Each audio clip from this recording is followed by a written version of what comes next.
Assalamualaikum warahmatullahi wabarakatuh. Perkenalkan, nama saya Kanti Kinasi dari gelombang 3, angkatan 24, kelompok 3, Latsar CPNS Kemenhub.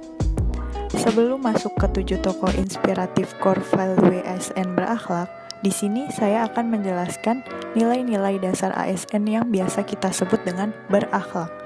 Berakhlak merupakan akronim dari berorientasi pelayanan, akuntabel, kompeten, harmonis, loyal, adaptif, kolaboratif. Berorientasi pelayanan. B.J. Habibie adalah tokoh pembuat pesawat pertama di Indonesia, yaitu N250 Gatot-Kaca pada tahun 1995. Beliau menciptakan inovasi tersebut bertujuan untuk memberikan kemudahan dalam memberikan pelayanan untuk masyarakat. Pesawat N250 adalah mahakarya Presiden ketiga Indonesia B.J. Habibie. Dirintis sejak tahun 1986, N250 menjadi produk pesawat perdana yang diproduksi Indonesia.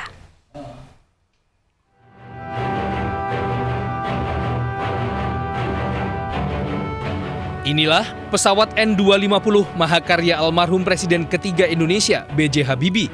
Pesawat yang diberi nama Gatot-Kaca ini menjadi tonggak sejarah pembuatan pesawat oleh anak bangsa. Dirintis sejak tahun 1986, butuh 9 tahun untuk mewujudkan mimpi Indonesia memiliki pesawat terbang sendiri. Akuntabel. Dikenal dengan kegigihan, integritas, dan kejujurannya, ditunjukkan selama menjabat sebagai Hakim Agung terbukti dari putusannya dalam menghadapi suatu perkara. Beliau juga dikenal sebagai Hakim Agung yang tidak mudah disuap. Beliau dapat melaksanakan tugasnya.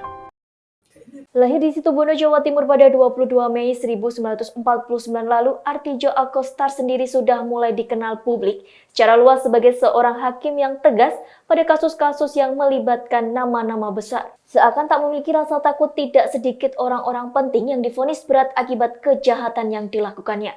Setidaknya tercatat sejumlah lebih dari 19.000 berkas perkara sudah ditangani selama ia berkarir di dunia hukum. Mahfud MD mengatakan Artijo dulunya sempat menjadi pengajarnya di Fakultas Hukum UII Yogyakarta. Ia sempat menjadi pengacara dan dikenal lurus. Semasa masih aktif menjadi Hakim Agung, Artijo dikenal ditakuti oleh para koruptor.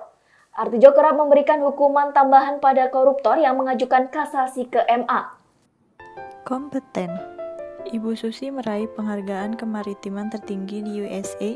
Penghargaan diberikan atas usaha beliau yang menjaga ekosistem Indonesia yang unik serta memberikan keuntungan ekonomi bagi komunitas nelayan.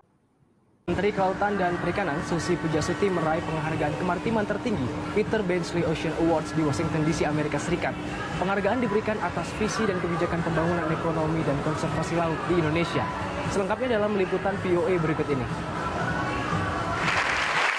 Gemuruh tepuk tangan mengiringi penganugerahan Peter Benchley Ocean Award kepada Menteri Kelautan dan Perikanan RI Susi Pujiastuti di Auditorium Museum Smithsonian, Washington DC. I will dedicate this award for the continuing, protecting, and make sure that the ocean is there with all the fish for our next generation, for our grandchildren, for our great-grandchildren, and for the world. Harmonis. Bapak Ganjar Pranowo ikut serta dalam memperingati Hari Kanker sebagai bentuk rasa empati, saling menolong dan menghargai satu sama lain. Beliau turut serta dalam menyapa semua anak penderita kanker. Dikenal dengan rambut putihnya, Gubernur Jawa Tengah Ganjar Pranowo rela mencukur habis rambutnya. Aksi ini merupakan dukungan dalam rangka Hari Kanker Anak Sedunia. Sini Mas Andi.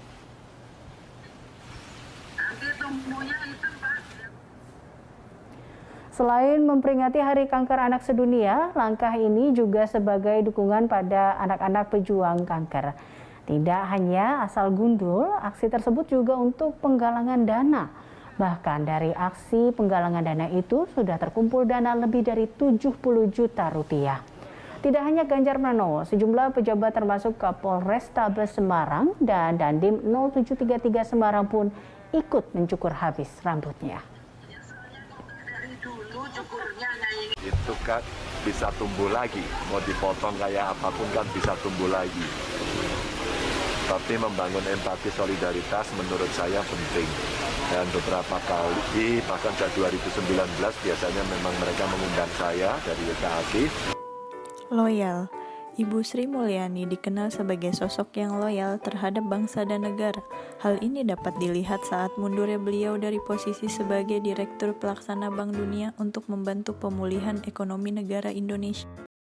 Telah ditunjuk sebagai Menteri Keuangan oleh Presiden Joko Widodo pada Rabu kemarin, Sri Mulyani resmi mundur dari jabatan prestisiusnya sebagai Direktur Pelaksana Bank Dunia. Dan tidak hanya itu, Sri Mulyani rela melepas gaji besarnya di Bank Dunia. Berdasarkan data Bank Dunia yang dihimpun Detik Finance, gaji Sri Mulyani dalam 1 tahun mencapai 381.250 dolar Amerika Serikat atau sekitar 4,9 miliar rupiah.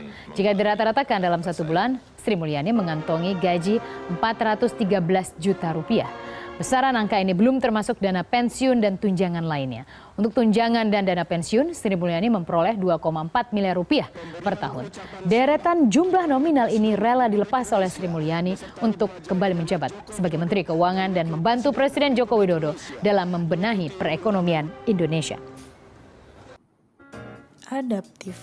Beliau selalu berpikir kreatif dan inovatif dalam menghadapi perubahan yang terjadi. Inovatif dan kreativitas beliau ciptakan demi kemajuan di bidang pariwisata dan ekonomi kreatif di Indonesia sesuai dengan perkembangan zaman. Now invite His Excellency Dr. Sandiaga Salahuddin Uno, Minister of Tourism and Creative Economy of the Republic of Indonesia. Your Excellency, you have the floor. Bismillah. Assalamualaikum warahmatullahi wabarakatuh. Mr. President, Excellencies, distinguished delegates, I thank the President of the General Assembly, His Excellency Abdullah Shahid, for putting the spotlight on tourism in the post-pandemic recovery discussions. Today, we need to look also at the role of millennials and Gen Zs in sustainability, not only as tourists, but also as investors. Kolaboratif. Bapak Nadiem melakukan kerjasama dengan Google Indonesia sebagai upaya untuk meningkatkan pendidikan teknologi dengan menyelenggarakan program pendidikan digital demi membangun teknologi. Pendidikan dan Kebudayaan Nadiem Makarim menyoroti pentingnya teknologi dalam dunia pendidikan. Teknologi dinilai Nadiem sebagai jalan pintas untuk menciptakan masyarakat yang unggul. Dalam acara Google for Indonesia, Nadiem mengungkapkan fungsi teknologi yang mampu mendongkrak kemampuan individu serta menciptakan kebiasaan kerja yang berorientasi pada kepuasan pelanggan. Sebagai upaya peningkatan pendidikan teknologi, Kemendikbud bekerja sama dengan Google Indonesia menyelenggarakan program pendidikan digital bertajuk Bangkit, yakni pelatihan machine learning gratis kepada 300 peserta selama 6 bulan dan akan berlangsung pada Januari tahun 2020 mendatang. Sekian video tentang 7 tokoh pejabat publik yang memiliki nilai berakhlak. Semoga bermanfaat. Wassalamualaikum warahmatullahi wabarakatuh.